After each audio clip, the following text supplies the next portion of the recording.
5টি বর্জনীয়র 1 নাম্বার, বিলম্বে ইফতার করবেন না কখনো। 1 নাম্বার, দেরি করে ইফতার করা নিষিদ্ধ। ইহুদিরা দেরি করে ইফতার করে। লা ইয়াজালুন নাসু আলা খাইরিন মা আজ্জালুল ফিতরা। বিশ্বনবী বলেছেন, এই উম্মত যতদিন আগে আগে ইফতার করবে, এই উম্মতের কপাল থেকে কল্যাণ কেউ ছিনিয়ে নিতে পারবে না। চিল্লায় বলেন ঠিক কিনা? আজানের জন্য বসে থাকবেন না, সময় দেখবেন। স্থানীয় সময় যখন সূর্যাস্ত হওয়া মাত্রই বিসমিল্লাহ, খেজুর খেয়ে ফেলবো। পারবেন তো নাকি দেরি করবেন?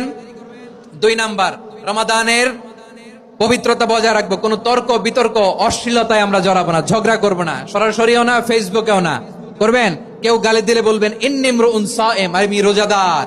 আল্লাহর হাবিব শিখিয়েছেন, কেউ যদি তোমার গালি দেয়, কটু কথা বলে, অশ্লীল কথা বলে, রমজানে তুমিও বলতে পারবে না। তুমি বলতে পারবা ইন্নিমরুউন সায়েম, আমি রোজাদার।